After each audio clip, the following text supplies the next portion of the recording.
that horrible, terrible, bad rumor that y'all broke up. Who did that? Your sister. Toni Braxton. Right, I don't believe they got married. I think that's a lie. The reason why I think it's a lie because Stella not gonna do nothing without Slim being there or Slim knowing something about it. Toni Braxton definitely broke her silence on all those Birdman and Cash Money rumors have been the talk of the town. Birdman's Cash Money empire was built on death rituals, and now we know that Birdman himself is poisoning himself with that same energy. And it's all thanks to Toni. See, for years, people saw Toni and Birdman as the strangest kind of fairy tale. I mean, what's a woman like Toni doing with a gangster like Birdman? But that love story was never simple. Behind the jewelry and jet talk sat a power that felt heavy. Toni didn't walk away because the spark died. She walked away because she'd seen what power does when it turns evil. Their secret marriage wasn't a rumor. It was real enough to send paperwork flying and denials spilling across the internet. 2 weeks after tying the knot, everything collapsed. Toni jumped online, called it all cap, and tried to erase every trace of the union. That wasn't panic. It was cutting ties. Now, we've all heard those rumors about what's going on inside Cash Money. Stories about weird meetings and odd decisions being made behind closed doors is what artists like Juvenile have been preaching about for years. You know what was weird to me when I got the Cash Money? It was the weirdest thing. I know they had all these artists on the label. Right. So I get to the label, and then all of a sudden, they let all the artists go, all the other artists go. Toni came face to face with that side of Birdman's life and recognized what she was up against. She had fought too many real battles like lupus, heart surgery, and near-death scares. But this was something else. Toni quickly distanced herself from Birdman's side, cleaned her social media, and shifted her focus back to performing and staying healthy. Meanwhile, Birdman's world went gray. Cameras caught him sleeping during a show and looking real bad, like he poisoned himself with lean or something similar. Some folks online started calling him the Black Joe Biden. You see, ever since that Hot Boys reunion tour, all kinds of clips hit social media. Birdman standing under the lights, eyes half closed, drifting off mid-sentence, the crowd whispering. Some people said he was having seizures. Others swore it looked like a relapse. The videos went viral so fast it felt like deja vu. The stunner man looking like his battery finally ran out, but the people closest to him tried to kill the noise quick. BG jumped on camera laughing, saying Birdman wasn't high, just struggling to read the teleprompter. Man, that boy all business, he told the interviewer, brushing it off like it was nothing. That's the story that the boys close to Birdman keep repeating. No health crisis, no relapse, just fatigue and bad angles. And maybe that's true, but maybe it's the devil coming for what's his. It's hard to shake the image of Birdman nodding under the spotlight while the music keeps playing. It hits different when you remember how many people tied to that empire have already fallen. Artists who lost their spark, careers that faded, voices that never came back after the noise. So, let's call it as it is now. Toni didn't just leave a man. She escaped a system that was starting to eat itself alive. Birdman's name been tied to the word ritual for years, but when people talk about Cash Money rituals, they're not picturing candles and pentagrams. The real rituals inside that empire were built on power, loyalty, and control. From the outside, Cash Money looked like a label, but on the inside, it moved like a secret society. Every new artist had to prove obedience before they earned the logo on their chain. I mean, it all looks kinda weird when you think about it. The kiss on the lips, the daddy nickname, the matching tattoos. They weren't random stunts, they were pledges. You didn't just sign a contract. Once you were in, you played by the rules every day. Birdman made routine feel like a show, lining up cars, counting stacks on camera, tossing chains around like trophies. But none of that stuff was free. Every gift carried a message. This came from me. Remember where you stand. It was loyalty theater, and everyone had a role. Keeping your mouth shut was part of it too.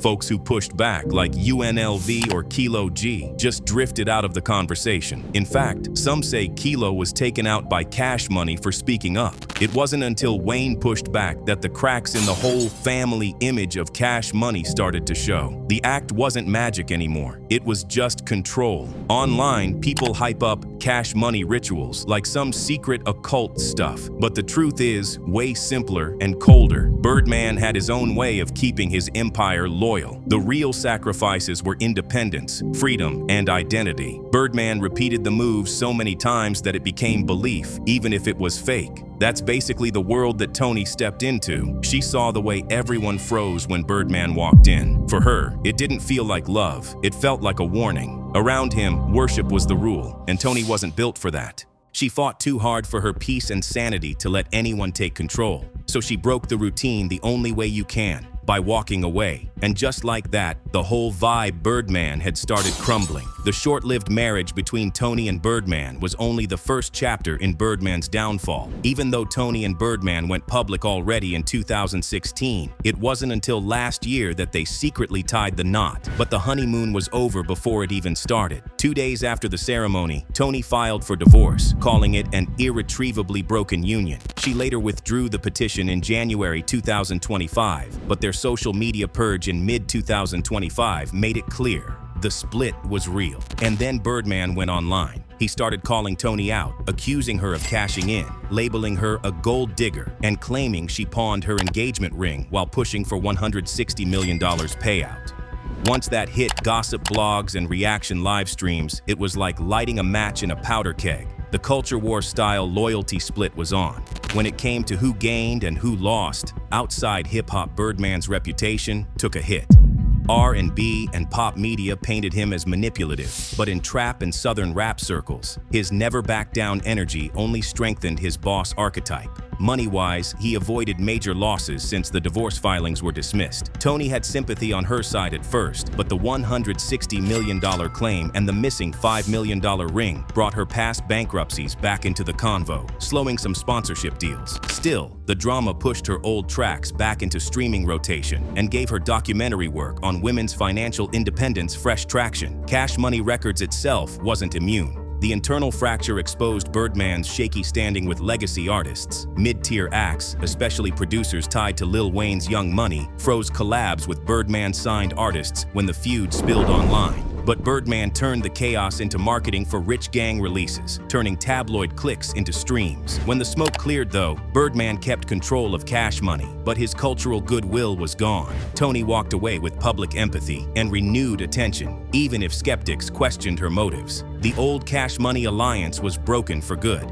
Now, speaking of money, the financial rituals behind Cash Money Records have always been as infamous as the music itself. Jadakiss joked about it during his show for a reason. Talk about the guy that don't pay the producers to the last minute. Oh, let me stop. I love Birdman.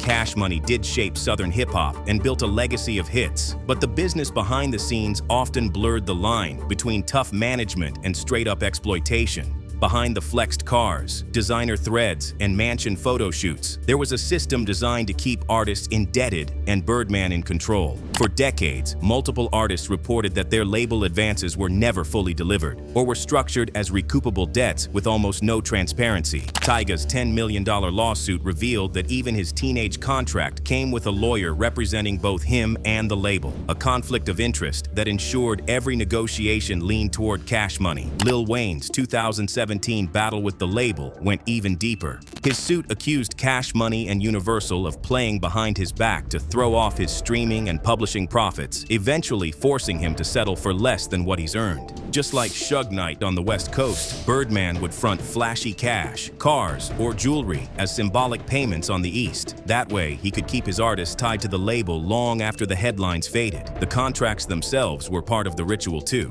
Cash Money's 1998 deal with Universal set a precedent, an 80-20 profit split in favor of the label, and a playbook Birdman applied inward to every artist. Masters were rarely owned by performers, and royalty statements were nearly impossible to get. I never allowed none of the labels to own nothing.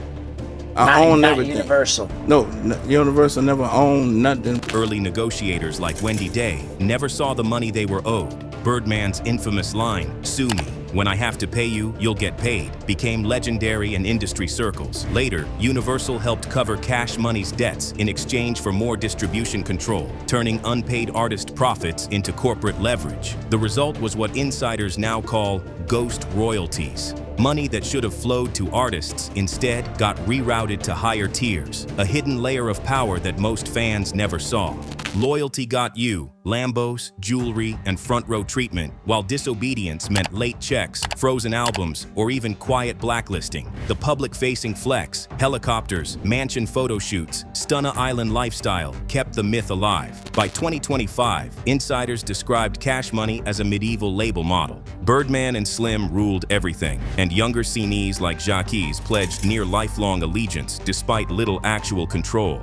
These weren't mystical rituals. They were habits built over decades that weaponized money to maintain power, proving that behind the bling, the system always served the top.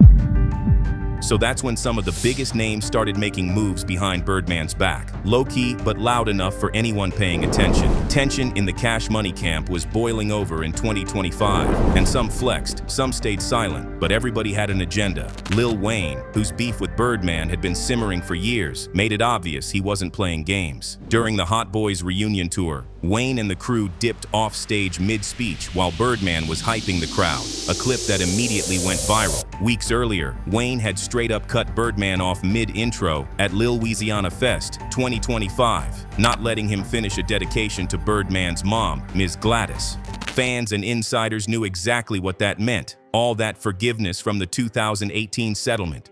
Expired. Old wounds, old checks, old rules. Wayne was reclaiming his lane.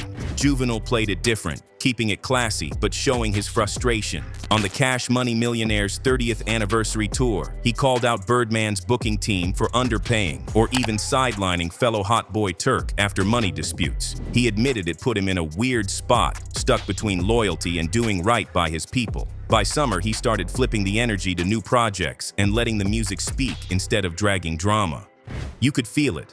He was loyal, but he wasn't blind. Then comes Drake. We already know K-Dot called him out for being a snake, but if you think about it, Drake's always 3 steps ahead. He wasn't throwing shots at Birdman publicly, but behind the scenes, he was making power moves. His 2025 lawsuit against Universal, Birdman's distribution plug, was less personal, more chess. Everyone in the industry could see he was outgrowing the Cash Money orbit, playing for independence while still keeping ties when it served him. Nicki Minaj stayed in her lane, silent but sharp. Birdman boasted in interviews that Cash Money had made over $2 billion on Lil Wayne, Drake, and Nicki, claiming he paid them handsomely. Nicki never confirmed, never denied. Her recent drops? Running through her own imprint setups, not Birdman's lines. She kept the respect without catching any of the heat. Smart move. By the end of 2025, Birdman's big 3 weren't really connected to him anymore. Wayne's on-stage walk-offs, Juvenile's careful diplomacy, Drake's legal power plays, and Nicki's quiet strategy painted a full picture. Loyalty had its limits, and artists were finally taking control of their own narratives. Behind the cameras, whispers were flying. Lawsuits, exits, new alliances. The storm wasn't over, and anyone watching knew the next move could flip Cash Money's world upside down. By 2025, Cash Money studios and tours had become ground zero for chaos, drama, and straight-up combustible energy. The label's behind-the-scenes tension wasn't staying behind closed doors. It spilled onto social media, leaked clips, and live events, and fans were eating it up. Hip-hop heads thrive on this kind of drama, and Cash Money delivered every single time. In the studio, control and clashes ruled the day. Birdman kept tight reins on timelines, features, and even which tracks saw the light of day. If artists weren't in line, entire albums could get shelved overnight. Lil Wayne and Birdman had on-mic blow-ups during group sessions, with leaks showing heated arguments over song selection, royalties, and creative direction. It was messy, but Wayne wasn't backing down. Meanwhile, Drake and Nicki Minaj took the high road, or at least the remote one, recording verses separately rather than stepping into Birdman-controlled sessions, a clear move to dodge the chaos while keeping their output flowing. The tour side of things was no less wild. The 2025 Cash Money Millionaire's 30th anniversary tour was a roller coaster of canceled shows, last-minute lineup shuffles, and missed performances. At least one major concert got scrapped at the very last minute due to scheduling conflicts, sparking rumors about internal feuds and failing logistics. Fans saw it as another sign of Birdman's heavy-handed approach and how loyalty came with strings attached. And when they got on stage, the tension was obvious. During the Hot Boys segment, Lil Wayne cut Birdman off mid-speech in front of thousands, refusing to let him finish. A clear public message that the old camaraderie was over. Missed arrivals and sudden lineup swaps kept everyone guessing, turning concerts into unpredictable spectacles where fans couldn't be sure what would happen next. Every move, every gesture, every social post became a signal, and people were watching closely. Backstage, the fallout reached industry ears and sponsors too. Insiders reported that brands were increasingly hesitant to throw support behind Cash Money live events, given the unpredictability and the potential for public blow-ups. But for hardcore fans, this tension was part of the allure. They dissected every onstage gesture, every Instagram post, looking for hidden meanings and fueling the rumor mill even further. The studios, the tours, the social media posts, it was all part of the Cash Money spectacle, a high-stakes game of loyalty, power, and entertainment that no one wanted to miss.